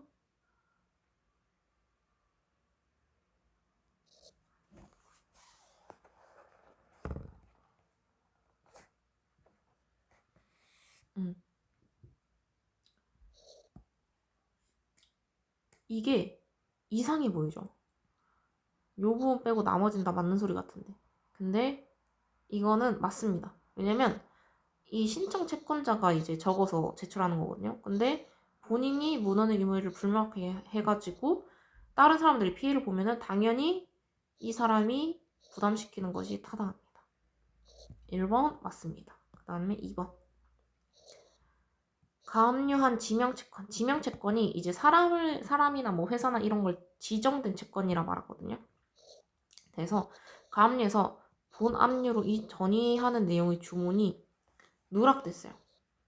누락된 채 압류 및 추심 명령이 발령되었다면 어떠한 경우에도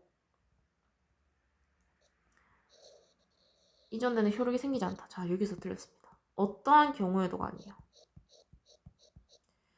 자, 언제 생기냐? 자, 주문이 누락됐지만 당사자 사이의 동일성이 인정되고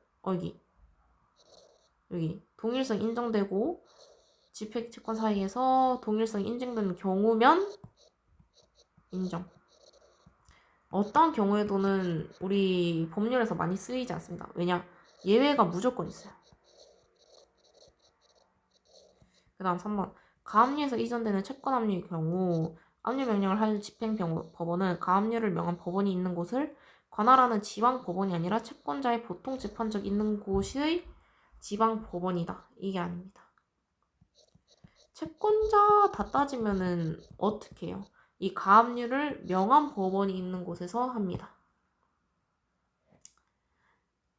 자, 그 이유가 이제 뭐 채권자는 서울에 있고 뭐 물건 같은 경우는 동산에 있을 경우도 있어요.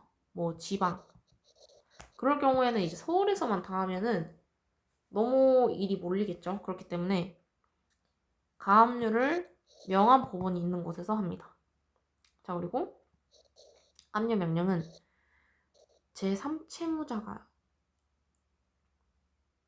3채무자 말고 플러스 채무자까지 송달돼야 되고 채무자께도 당연히 송달돼야 되죠. 왜냐면 압류 명령은 채무자 거 중에 제3채무자 부분을 압류하는 거기 때문에 이 전체적으로 알릴 필요가 있어요. 그리고 채권 압류 명령의 경정이 수정되는 결정을 확정된 경우에는 처음부터 경정된 내용의 압류 명령이 있었던 것 같은 효력이 있으므로 당초의 결정 경본이 제3채무자에게 송달될 때 소급하여 경정된 내용의 압류 결정의 효력이 발생하는 것이 원칙이다. 하지만 따라서 아니죠. 채권 압류 명령이 채무자를 변경하는 경정 결정은 그 경정 정보 원본이 제3채무자에게 송달될 때 비로소 경정된 내용의 결정 효력이 발생하는 것이고 당초의 결정 정본이 제3채무자에게 송달될 때 소급하여 경정된 내용의 압류 결정의 효력이 발생한다고 보아야 한다. 자, 왜냐? 보면은 지금 채무자가 바뀌었죠. 그럼 당연히 그 바뀐 사람한테 송달되었을 때 효력이 발생하는 겁니다. 왜냐면 채무자가 바뀌었으니까.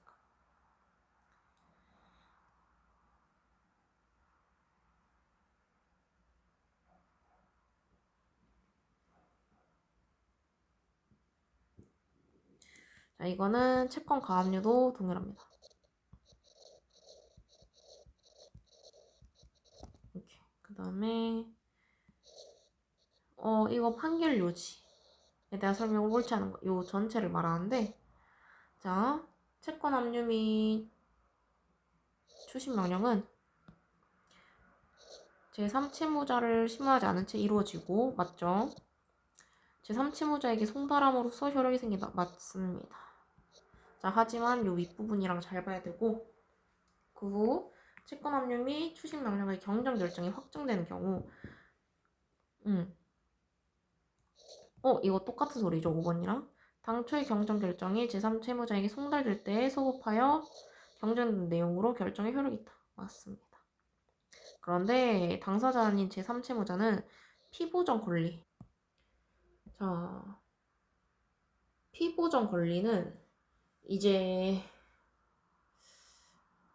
그냥 간단히 말해서 보호받을 권리라 생각하시면 돼요.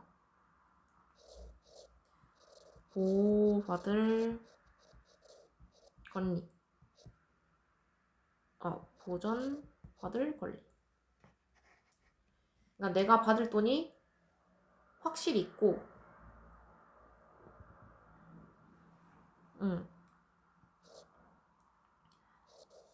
피보정 권리 존재와 내용을 모르고 있다가 결정을 송달받고 비로소 이를 알게 되는 것이 일방적이기 때문에 당초의 결정에 잘못된 계산이나 기재, 그 밖에 이와 비슷한 잘못이 있음을 객관적으로는 명확하더라도 제3채무자 입장에서는 당초 결정 자체만으로 잘못된 계산이나 기재 그 밖에 이와 비슷한 잘못이 있다는 것을 알 수 없는 경우가 당연히 많죠.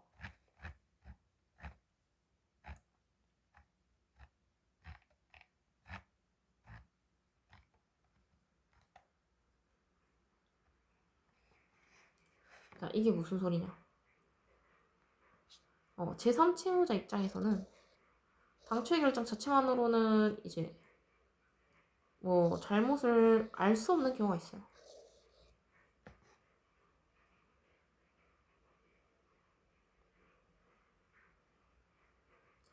자, 이러한 경우에도 일반적으로 채권 압류 및 추심 명령의 경정 결정이 확정되면 당초의 채권 압류 및 추심 명령이 송달되었을 때 소급하여 결정된 내용의 채권 압류 및 추심 명령이 있었던 것과 같은 효력이 있다고 하게 되면 순전히 타의에 의하여 다른 사람들 사이에 분쟁이 편입된 제3채무자를 보호한다는 견지에서 타당하지 않다. 왜냐면 이게 무슨 소리냐? 이 그 경정 결정이 되면 나중에 소급 적용을 한다 했잖아요.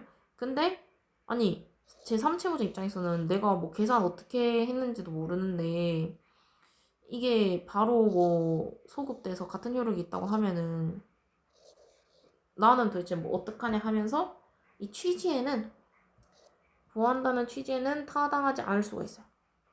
그러나 채권 압류 및 추심 명령의 통일적 기능을 위해서 제3채무자 입장에서 볼 때는 객관적으로 경정 결정이 당초의 채권 압류 및 추심 명령의 동일성을 실질적으로 변경한 것이라고 인정되는 경우라도 자, 이 부분이 틀렸죠. 동일성을 실질적으로 변경했을 경우에는 자, 제3채무자에게 송달될 때 소급하여 경전된 내용으로 결정 효력이 있을 수 없습니다. 실질적으로 변경했을 때는. 인간 이게 소급 적용은 실질적 변경 전 동일성을 해치지 않은 선에서만 가능하고 그렇기 때문에 소급하여 적용을 하는 거예요. 자, 그 다음 압류금지 채권은 총 몇 개인가? 부양력 및 유족불 맞죠? 구사업이나 계속관수입 맞죠? 도움으로. 자, 병사의 급료 받습니다. 그 다음에 급료, 뭐 퇴직연금 이런 급여 채권이 2분의 1 맞고 이제 퇴직금 그 밖에 이와 비슷한 성질을 가진 뭐 2분의 1 맞죠? 주택임대차보호법에 따라 우선 변제받을 수 있는 금액 맞죠? 그 다음에 상해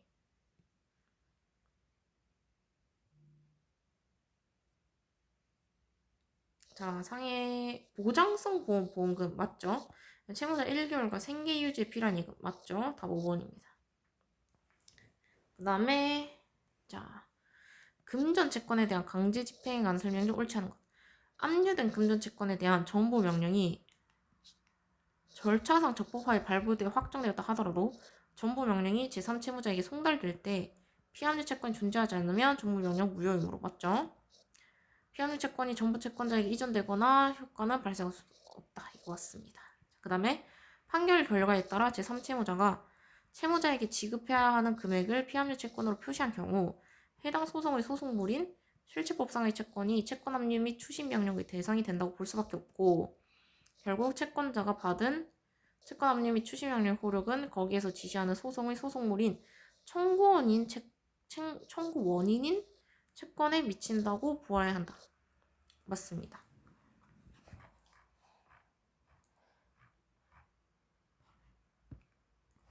자,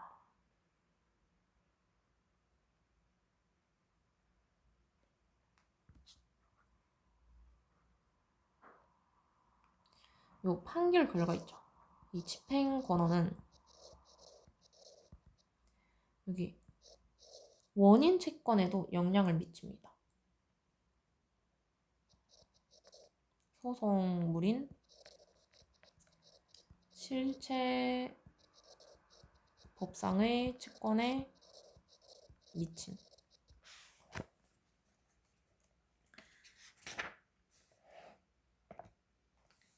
그 다음에 여기 사회행위 취소의소에서 수익자가 원상회복으로서 채권자 취소권을 행사하는 채권자에게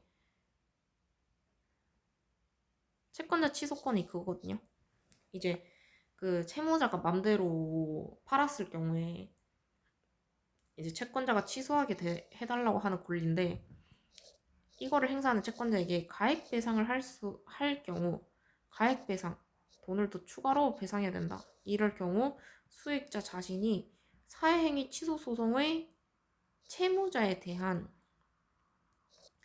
채권자라는 이유로 채무자에 대하여 가지는 자기의 채권과 상기하거나 채무자에게 가액배상금 명목의 돈을 지급하였다는 점을 들어 채권자 취소권을 행사하는 채권자에 대해 이를 가액배상에서 공제할 것을 주장할 수 없으므로, 아니죠. 주장 가능합니다. 왜냐? 자, 자기의 채권과 상기했고 채무자에게 이미 지급했기 때문에 나 이거 가액배상에서 공제해달라 이렇게 주장할 수 있습니다. 그렇기 때문에 수익자가 채권자 취소권을 행사하는 채권자에 대해 가지는 별개의 다른 채권을 집행하기 위해서는 그에 대한 집행권을 가지고 채권자의 수익자에 대한 가액배상권을 압류하고 정보 명령을 받는 것도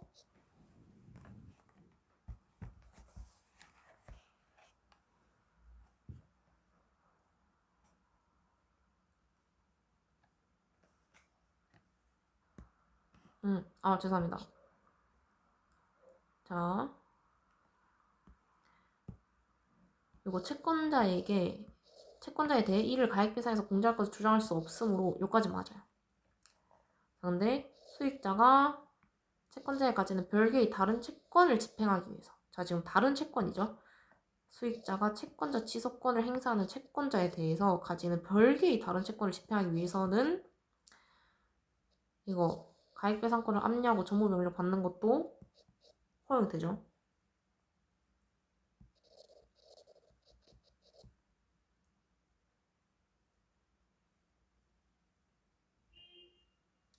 자, 이 말장난 문제입니다.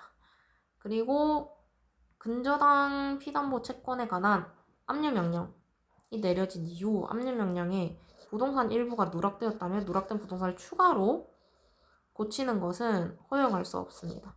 왜냐? 실질적으로 내용을 변경했기 때문에.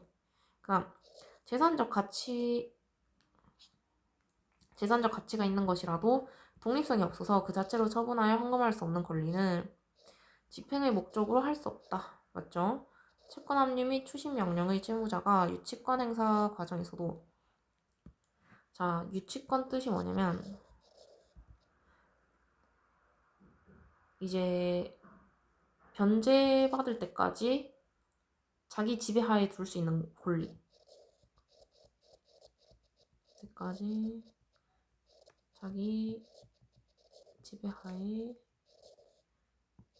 둘 수 있는 권리.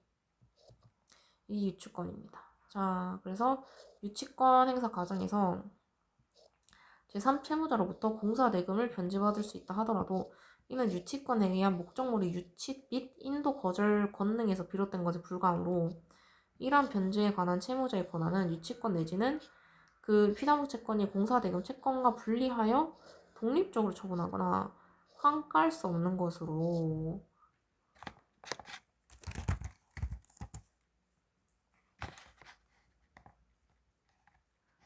자, 환가는 이제 자산이랑 현금을 바꾸는 걸 말하는데 이 환가할 수 없는 것으로 결국 압류할 수 없는 성질의 것이라고 봄이라고 타당하다. 자, 중요한 거 뭐냐? 요것만 보면 돼요. 재산적 가치가 있는 것이라도 독립성이 없어서 그 자체로 현금화할 수 없는 권리는 결국 압류할 수 없는 성질의 것이라고 봄이 타당하다. 요렇게만 보면 됩니다. 중간에 설명이 많긴 한데 이 중간은 한번 읽어보시면 되고, 그다음에 마지막 14번.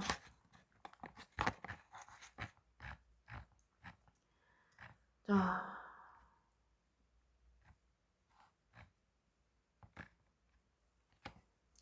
소유권 이전 등기 청구권이 가압류된 후 채무자가 제3채무자를 상대로 소유권 이전 등기 청구의소를 제기한 경우에는 법원은 가압류 해지를 조건으로 하여서만 청구를 인용할 수 있다.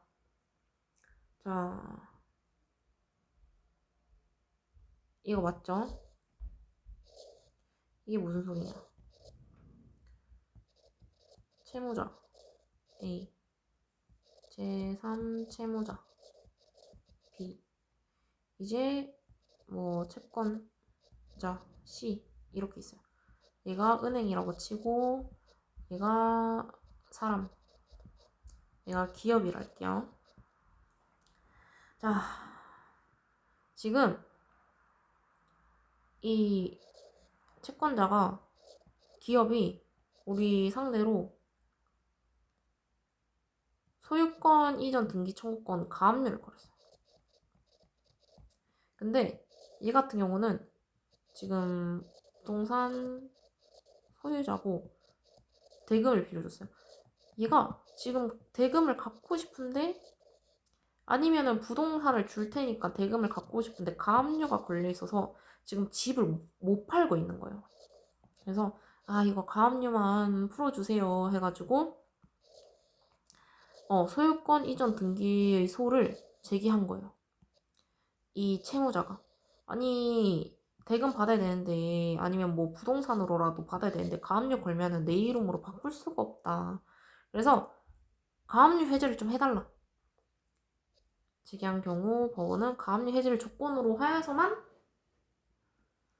해줄 수 있어요. 자, 근데 여기서 왜 가압류 해제를 조건으로 하여서만 청구를 인정해 줄 수 있냐? 왜냐? 여기서 가압류 해제 조건이 없으면 그냥 일방적으로 그냥 명의 변경을 할 거란 말이죠. 그렇기 때문에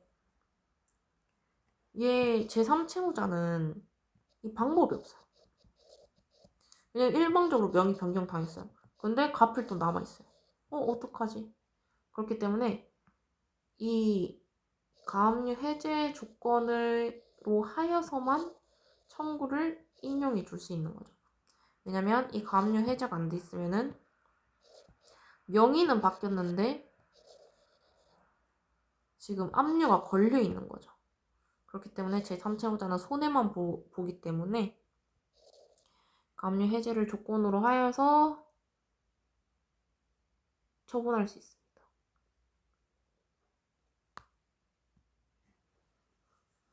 자, 그 다음에 2번.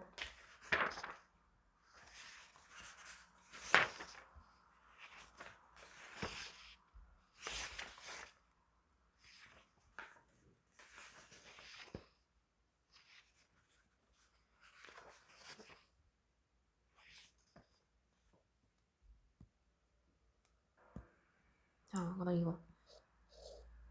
집행채권자의 채권자가 집행권원에 표시된 집행권원을 가압류한 경우에는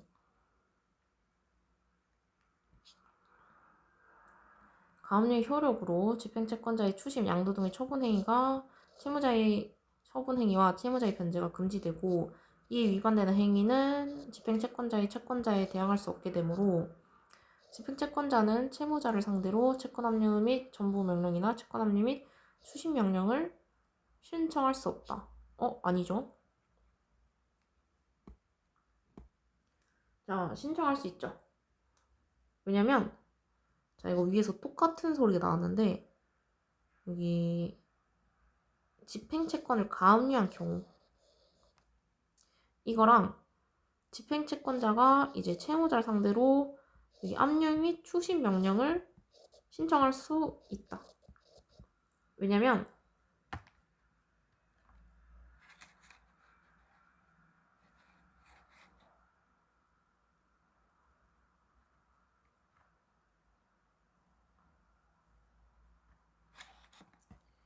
이게 가압류는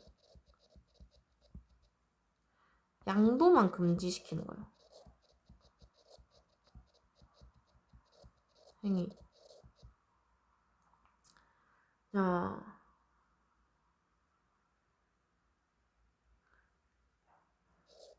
그래서 이제 이런 뭐 양도등 처분 행위와 변제가 금지되고 위반한 행위는 대항할 수 없게 되지만, 자, 집행 채권자는 채무자를 상대로 채권 압류 및 전부 명령이나 압류 및 추심 명령을 신청할 수 있어요. 왜냐? 이게 뭐 돈으로 바꾸겠다는 건 아니잖아요. 나한테 이제 압류가 걸렸지만 압류한다는 소리니까 이거는 가능해요. 이게 틀렸습니다. 자, 나머지 부동산 소유권 이전 등기 청구권의 가압류는 채무자 명의로 소유권을 이전하여 이에 대하여 강제 집행을 할 것을 전제로 하고 있으므로 소유권 이전 등기 청구권을 가압류하였다 하더라도 어떤 경로로 제3채무자로부터 채무자 명의로 소유권 이전 등기가 맞춰졌다면 채권자는 부동산 자체를 가압류하거나 압류하면 될 것이지 그 등기를 말소할 필요가 없다. 맞습니다. 자, 소유권 이전 등기 청구권을 지금 가압류했어요. 근데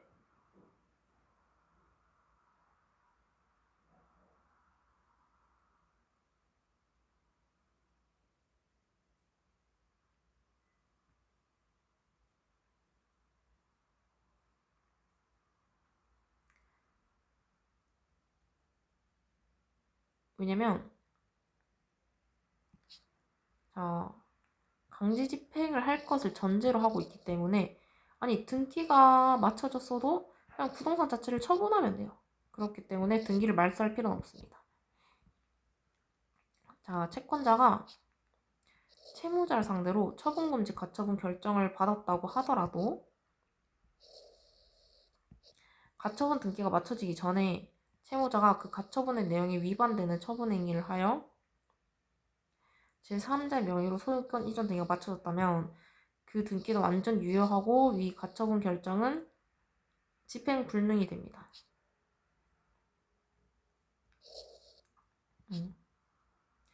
자, 이거 두 개가 비슷한 소리인데 다른 것처럼 보이는 이유가, 자, 가처분 결정을 받았다 하더라도 지금 가처분 등기가 맞춰지기 전에 이거는 소유권 이전 등기가 마친 거예요. 그리고 얘는 가압류를 이미 한 뒤에요. 가압류 한 뒤에 소유권 이전 등기가 맞춰졌어요. 그럼 이미 가압류 했기 때문에 그냥 가압류하거나 압류하면 되고, 얘는 지금 가처분 등기가 되기 전에 소유권 이전 등기가 끝났기 때문에 해당 등기는 유효하고 가처분 결정은 집행 불능이 되는 거예요. 왜냐면 가처분할 대상이 사라졌기 때문에.